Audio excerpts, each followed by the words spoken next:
the most radical part of this message, this recognition, is to recognize that your experience, no matter what it is, means absolutely nothing about you. And that's the biggest revolution, really.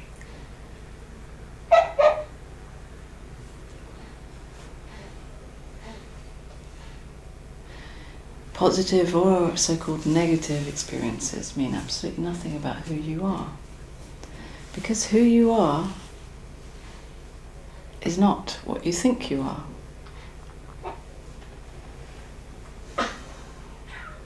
Usually we think that we are a limited, located personality, and therefore my experience is meaningful for me.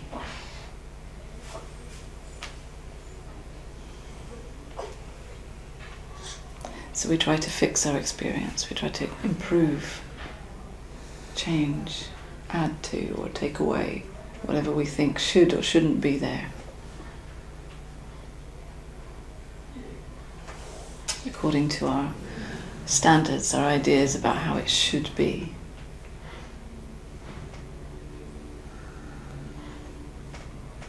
But what a massive relief to realize that actually none of it means anything. That it can all just be as it is. I mean, it is already as it is, whether you like it or not, whether you think it should or shouldn't be as it is. It is, anyway. And who you are is aware of it, aware of every experience, no matter what. And in fact, simply doesn't care about what experience is here or not. Who you really are has no preference or opinion for the experience to be in one way or another. It simply is aware of it, sees it just the way it is.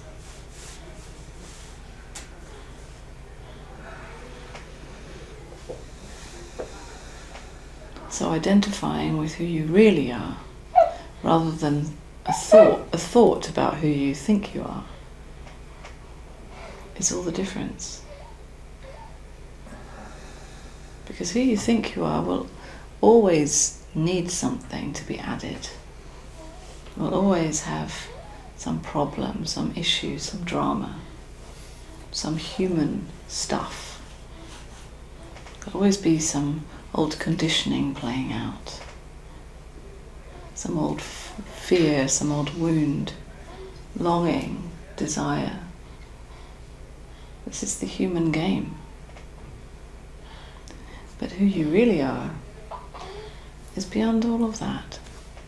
Sees it all. Doesn't need to fix any of it. Just sees it for what it is. A human drama, human game.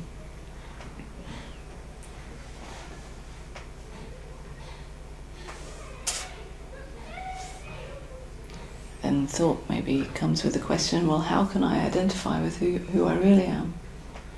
But thought can never do that. You are already who you really are.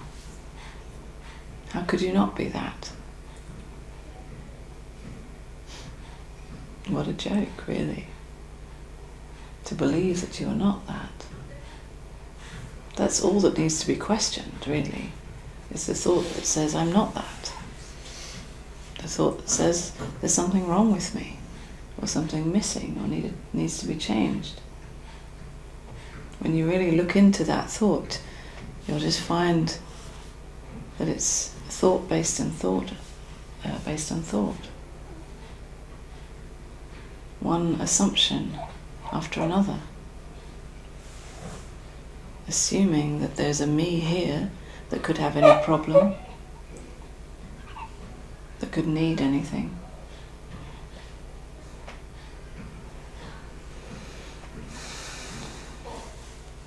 Not that those thoughts need to stop, but just to get the joke of them.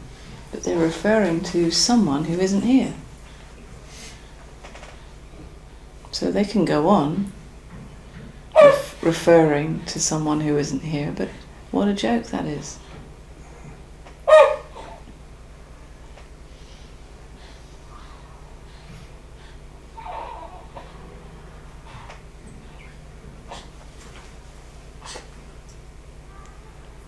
So it can be frustrating for thought that tries to do this or become this.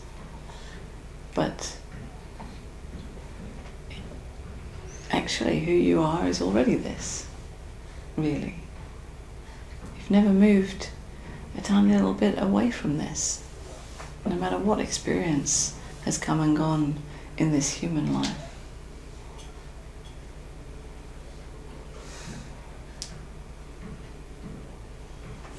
And that, really, that recognizing that is the end of the spiritual path, really.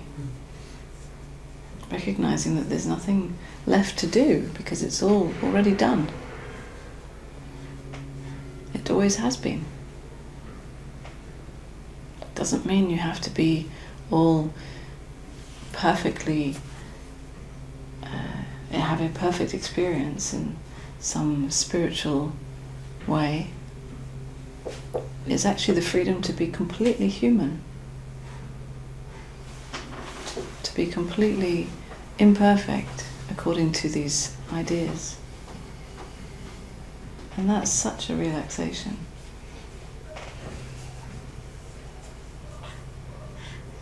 Just to be messy, just to be sometimes uncomfortable, yes. To realize that that's included in this life doesn't mean that there's something wrong with you.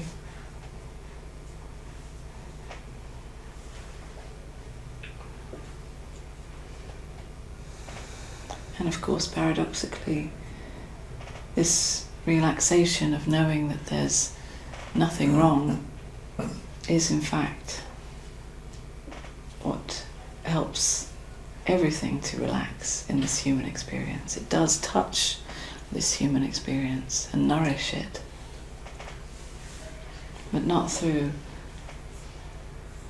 a practice or trying to get there, become that. Not through thinking, not through any effort, but just getting the joke of it, really.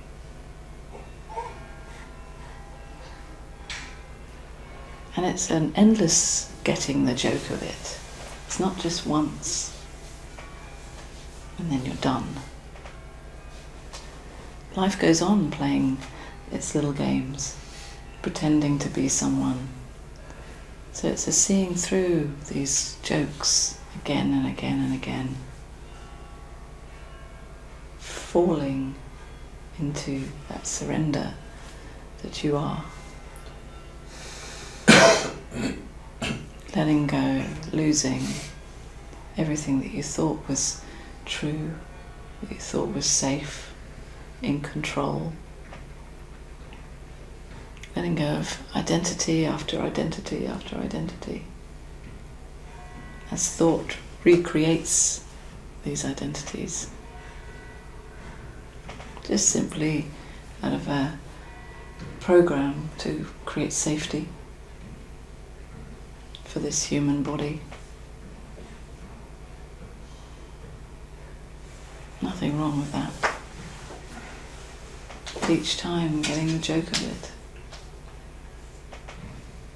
Even if it doesn't, if it means that you don't laugh necessarily, you could even be getting the joke of it as you cry, as you scream.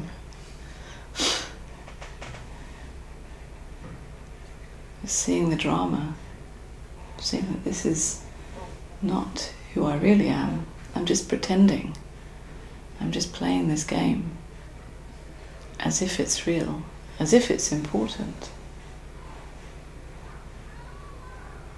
What a joke. How could anything be important?